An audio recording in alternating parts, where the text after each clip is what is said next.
کس طرح عدالت نے ان کو آج رگڑا دیا ہے یہ دیکھیے. عدالت نے استفسار کیا کتنے لوگوں کے 161 کے بیانات کیے گئے، یہ بیان حلفی ہوتا ہے، جس پر افسر نے کہا کہ 2 افراد کے 161 کے بیانات ہم نے قلم بند کر لیے ہیں.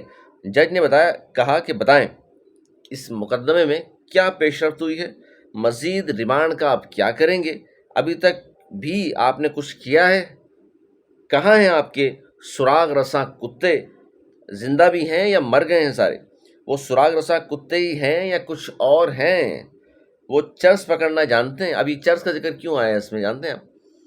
کیونکہ چنیسر گوٹ کے حوالے سے اکثر یہ خبریں چلتی ہیں کہ وہاں منشیات کا کاروبار ہوتا ہے یا وہ منشیات فروش کافی تعداد میں لوگ موجود ہیں وہاں پر، اور گاہے بگاہے اس طرح کی خبریں کراچی میں مختلف اخبارات میں آپ پڑھتے اور سنتے رہتے ہیں.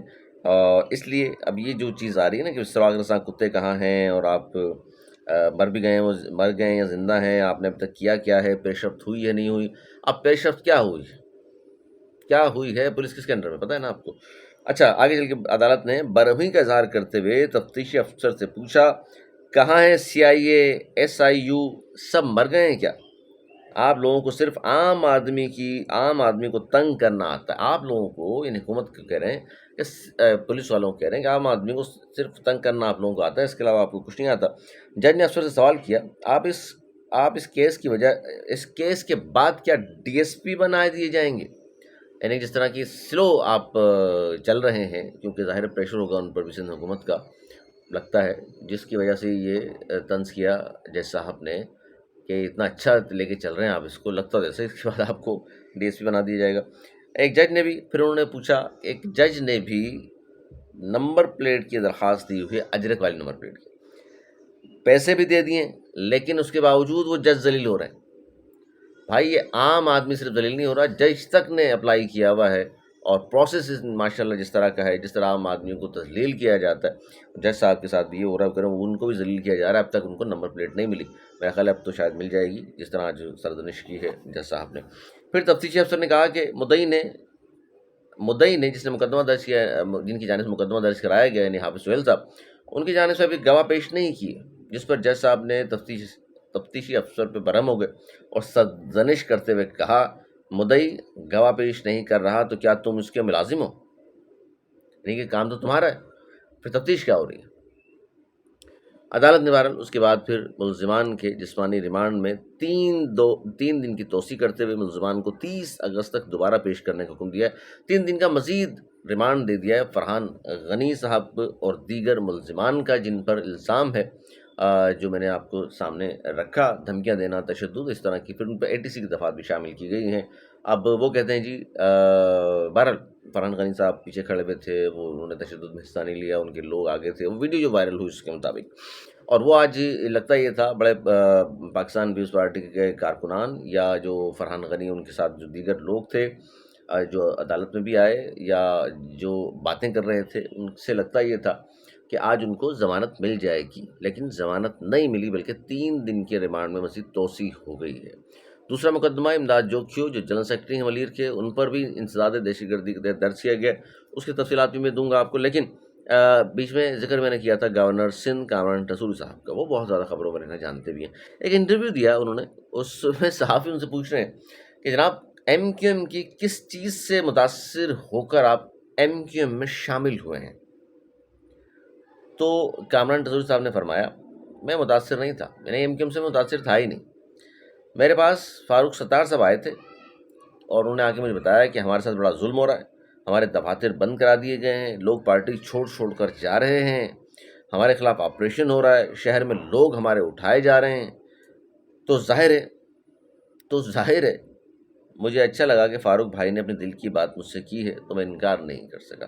نہ وہ MQM سے متاثر تھے، لیکن فاروق ستار صاحب سے سوال ابھی بنتا ہے کہ کامران ٹسوری صاحب تو اس وقت کسی بڑے عہدے پر تو تھے نہیں، نہ سرکاری ملازم تھے، اور تو ان کے پاس جا کر یہ کہنا کہ ہمارے دفاتر بند ہیں، لوگ پارٹیاں چھوڑ کے جا رہے ہیں، ہماری پارٹی چھوڑ کے جا رہے ہیں، ہمارے خلاف آپریشن ہو رہا ہے، شہر میں ہمارے لوگ اٹھ رہے ہیں، ہمارے ساتھ ظلم ہو رہا ہے، تو آپ شامل ہو جائیں. اور شامل ہو کے مطلب وہ کیا کرتے. لیکن ایک بات اور بھی ہے اس سے پہلے جو اس پارٹی میں وہ تھے یعنی پگارا صاحب کی، اس پارٹی میں آج بھی وہ ہوتے تو گورنر تو نہیں بن سکتے تھے، یہ تو MQM کی وجہ سے بنے ہیں، MQM کوٹے پہ بنے نا بھائی. اور وہاں رہتے ہوئے اتنا نام ان کا ہو نہیں سکتا تھا، کیونکہ وہاں رہتے ہوئے مطلب کہ وہاں جب تھے تو ظاہر اتنے لوگ تو آپ کو نہیں جانتے تھے۔ پھر ڈاکٹر فاروق ستار صاحب کی دوربین نگاہوں کو سلام ہے بھائی، جنہوں نے پہچان لیا کامران تصوری صاحب کو کہ یہ آدمی ہے جو ظلم بند کرا دے گا، جو ہمارے دفاتر کھلوا دے گا، جو پارٹی چھوڑ کے جا رہے ہیں ان کو واپس لے آئے گا، اور جو آپریشن ہو رہا ہے وہ رک جائے گا۔ اور یہ سارے کام پھر کامران تصوری صاحب نے نہ صرف کرا دیے، وہ کس طرح کرا دیے؟ ظلم ہو رہا تھا، دفاتر بند تھے، کافی سارے دفاتر کھل گئے، پارٹی چھوڑ کر جو جا رہے تھے مرجر کرا دیا نا، تو وہ بھی آ گئے۔ شہر میں لوگ اٹھائے جا رہے تھے، اب وہ ایم کیو ایم کے کم از کم لوگ نہیں اٹھ رہے، ان کے کہنے پہ چلے چھوڑے، تو ظاہر ہے اچھا لگا ان کو یہ بات کہ دل کی باتیں انہوں نے کر دی، تو لہٰذا پھر کامران تصوری صاحب نے ایم کیو ایم جوائن کر لی، اور آج ایم کیو ایم جناب نقطۂ عروج پہ پہنچ چکی ہے۔ 22 ایم این ایز موجود ہیں اور 36-37 ایم پی ایز موجود ہیں، اور وہ ایم پی ایز کیا کر رہے ہیں؟ وہ سندھ اسمبلی میں 200% اپنی تنخواہیں بڑھا لی ہیں ایم پی ایز نے، جس میں M Q M, Peoples Party, جتنے بھی وہاں پارٹیز کے ایم پی ایز ہیں سب نے ماشاء اللہ۔ میں نے کراچی میں ظلم ہو رہا ہے، زیادتیاں ہو رہی ہیں، سڑکیں ٹوٹی پھوٹی ہیں، پانی گھروں میں آ نہیں رہا، اب اس کے باوجود بھی ان پہ آواز اٹھانے کے باوجود، ان پہ آواز اٹھا کر دھرنا دینے کے بجائے 2-2%، اب 200% تنخواہیں اپنی بڑھوا لی۔ اس کی تفصیل بھی میں آگے آپ کو رکھوں گا۔ یہ ہمارے عوامی لوگ ہیں، یعنی بارش سے لوگ مر رہے ہیں، پریشان ہو رہے ہیں، سیلاب کا خطرہ سر پہ منڈلا رہا ہے۔ پاکستان پیپلز پارٹی کے لوگوں کو بھی سوال سے سوچنا چاہیے کہ مطلب سکھر سے بھی پانی کا گزرنا ہے، پنجاب کا جو حال ہے ہم سب کے سامنے، کراچی میں جو حال ہوا ہے صرف ایک بارش میں، میئر کی کارکردگی ہمارے سامنے ہے، ان سب کو بھول کر سب اکٹھے ہو جاتے ہیں اپنے کھانے کے لیے، اور وہی ہوا 200% اپنی تنخواہیں بڑھا لیں۔ مطلب یہ غریب لوگ ہیں جو اسمبلی میں بیٹھے ہوئے ہیں، ان کی تنخواہ نہیں بڑھتی تو یہ فٹ پاتھ پہ آ جاتے میرے اور آپ کی طرح۔ کیا ایسی صورتحال ہے ان کی؟ نہیں ہے نا؟ لیکن پھر بھی اپنی تنخواہوں کے مطلب عام غریب آدمی کی 200% تنخواہ کیوں نہیں بڑھوا دی بھائی آپ نے؟ اپنی 200% اضافہ کرا لیا انہوں نے۔ اس میں سب شامل ہیں، ایم کیو ایم بھی شامل ہے اس میں، Pakistan Peoples Party, P T I, سب شامل ہیں اس میں۔ کوئی آپ لوگوں سے مخلص نہیں ہے، یہ صرف باتیں۔ اپنا بہت خیال رکھیے گا، مجھے اجازت، پھر انشاءاللہ ملاقات ہوگی۔